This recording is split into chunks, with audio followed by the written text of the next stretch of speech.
Alright, shalom, shalom. First and foremost, I want to give all praise and glory unto Yahawashi, Yahawashi, Bahasham Rakakwitash, the one of the apostles and the elders of great millstone that surely do well. Peace and blessings unto the Akim across the four corners of the earth that push this word day in and day out in all truth and in all sincerity. This is once again Martin from Trinidad Camp West. I just want to touch on this topic here. Was the Lord's coming prophesied about? And I'm gonna bring a few scriptures here just to prove that it wasn't no thing that the Lord just come up with and say, maybe you should go down and die for these people and save them from their sins and what so forth and so on, like what these Christians do today. And then there are some silly jakes. All niggas usually be if the Lord had a woman and all these kind of bullshit questions.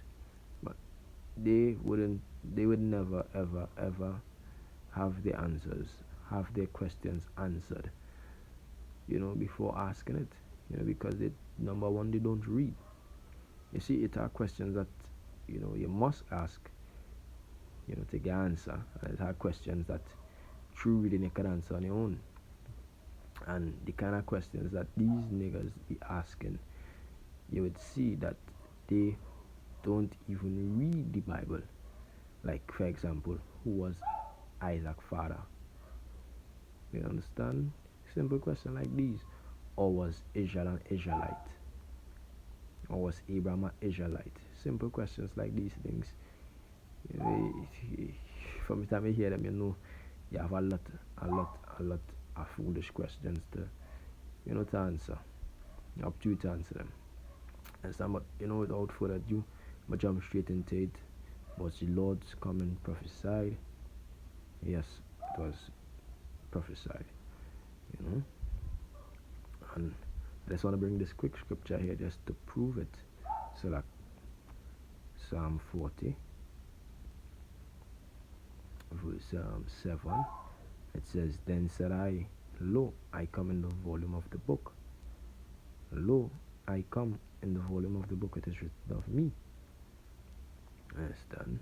And that was speaking about Yahawashi. It was not speaking about, let's know. It says a Psalm of David, but it was not speaking about David. The whole book wasn't written about David, it was written about Yahawashi. It was foretold that Yahawashi would come of the seed, come from the loins of David. You understand? But was not speaking about David. Now back to Isaiah 53. I start at verse 1. It says, "Who would believe our report? No one. And to whom is the arm of Yahweh revealed? It says, For he shall grow up before him as a tender plant, and as a root take out as a root out of a dry ground. He hath no form, nor comeliness, and when we shall see him, there is no beauty that we should desire him." So from reading this, short passage, piece of verse, you could see that the Lord was no real handsome man that woman would be in awe, be in amazement, or run wet from seeing him. Scripture says he hath no form nor comeliness, and when we shall see him, there is no beauty that which we should desire him. Understand?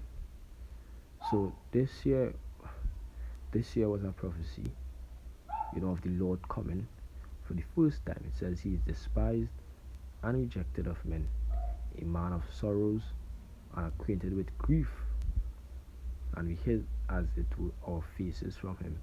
He was despised and we esteemed him not. Speaking about Yahawashi, plain to see to the men of the Lord. But it's like a puzzle for you niggas out there. It says, "Surely he had borne our griefs and carried our sorrows, yet we did esteem him stricken, smitten of Yahweh, and afflicted." And that is how they watched Yahawashi, man stricken, smitten of the Most High, and afflicted. But who sorrows and who griefs and who burden was he, carrying? His elect, his chosen. It says, but he was wounded for our transgressions, he was bruised for our iniquities. And when you see these terms uh,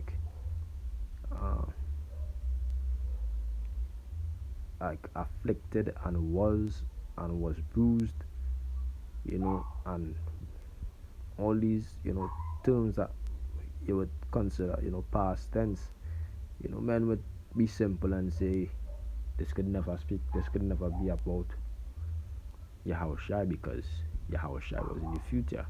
They're speaking about was and afflicted. So that had to be the past. So it could, be going off. Guess what? Who else did this happen to? Who else did this here happen to? Who else was wounded for the transgressions of the Israelites? Who was bruised for our iniquities?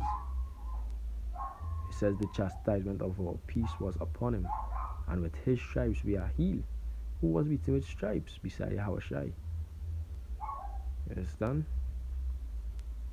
You see, that is why we don't. That is why I don't really like to talk to niggas too much, because from the time I see they come with one question that really silly, answer them and I gone. If somebody trying to be simple, and these niggas always trying to be simple and always trying to make it into a joke, like we don't know what we're saying, or that they could confuse us, or they could confound us with the mad questions they be asking.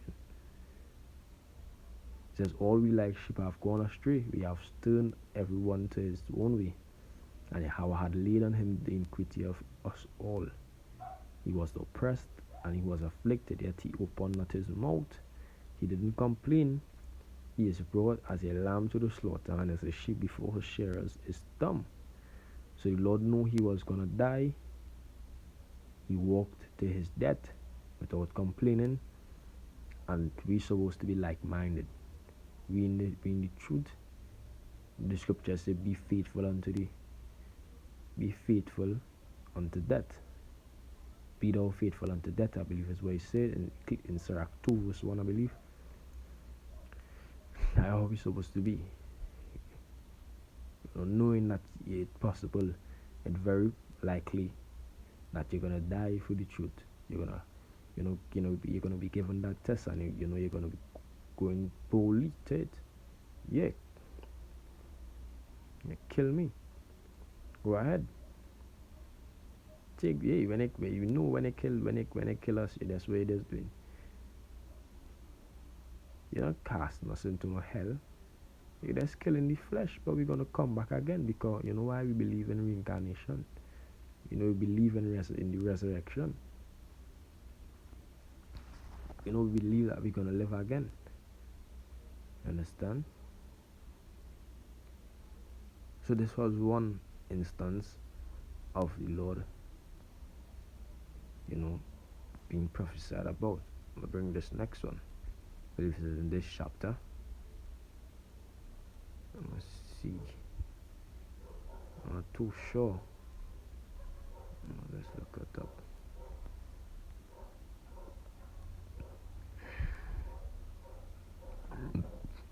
Slack, yeah. And then there's about a few others that trying to remember them.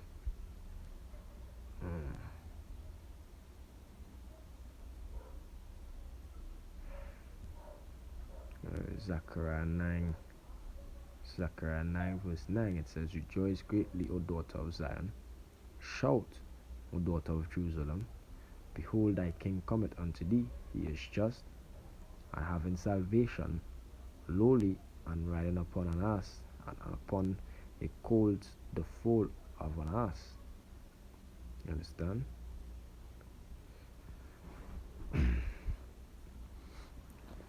So this also was a prophecy that was fulfilled. So we know that when Yahawashi come, these things happen to Yahawashi was indeed the Son of the Most High. But if this was prophesied about the son of the Most High, the king, you know, and it happened to Yahawashi, prophecy is a way of proving things,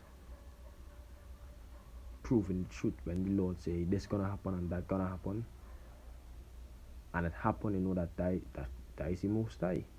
Nobody else could do that.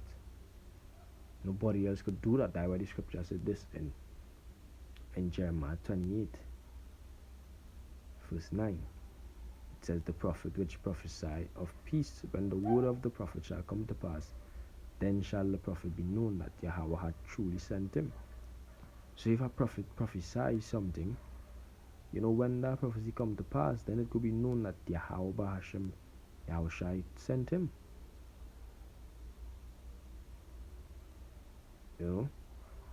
So referring to that scripture, we know that what Zechariah was indeed, a prophet of the Most High, because this did come to pass. It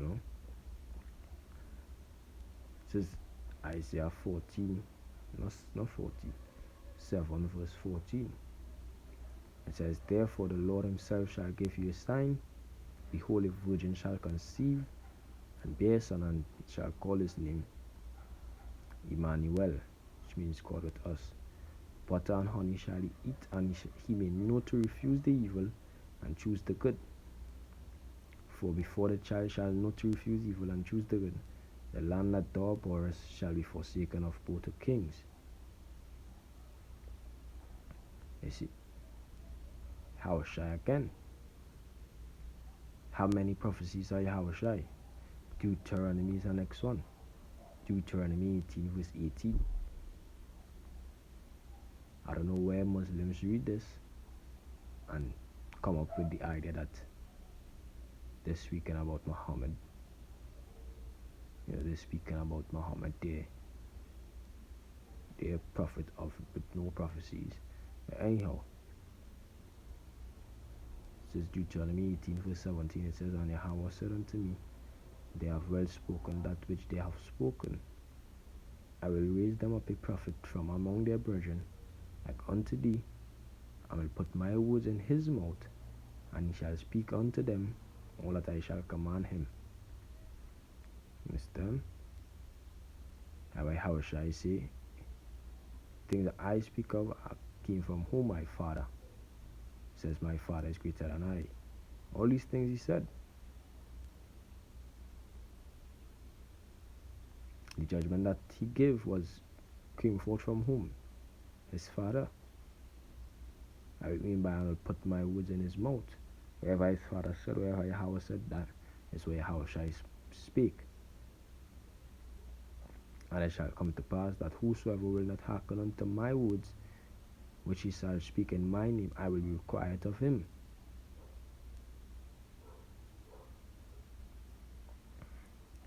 Understand? If you don't listen to the words of Yahawashi, the Lord gonna require it of you. You're gonna die in your sins. You're gonna die in your wickedness. So you gotta hearken unto the words of Yahweh Hashem Yahawashi. Okay, Yahawashi did prophesy also. But they say, nah, it could never be talking about that. As Christians will say, JC, because that is God. I could never be speaking about T. Probably he was speaking about Isaiah, or Jeremiah, Malachi, one of them. They were speaking about Yahawashi.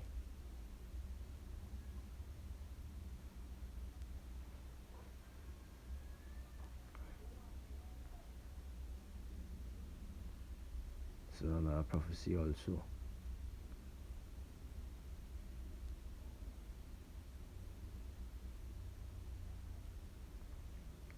This is let's go straight down to 12. It says, Psalm 22 verse 12, it says, many bulls have come past me, strong bulls of Bashan have beset me round. They gape upon me with their mouths as a ravening, and a roaring lion. I am poured out like water, and all my bones are out of joint. My heart is like wax, it is melted in the midst of my bowels. My strength is dried up like a potsherd, and my tongue cleaveth to my jaws. Thou hast brought me unto the death, into the dust of death, for dogs have compassed me. The assembly of the wicked have enclosed me. They pierce my hands and my feet. You understand? I may tell all my bones. They look and stay upon me. They part my garments among them, and cast lots upon my vesture. And we get all of that in, Matthew 26:27 chapter. Understand? So there were many prophecies, and there are many, many, many, many more prophecies of Yahawashi coming, symbolic and things that were foretold by prophets that the Most High ordained. Understand? So with that, I hope that this video was edifying unto the elect. And I just want to say peace and safety unto the Akim Akosi 4 corners of the earth. And all praises unto Yahawashi, Yahawashi, the balance unto the elect, unto the apostles and the elders of Great Millstone. Until next time, I want to say shalom.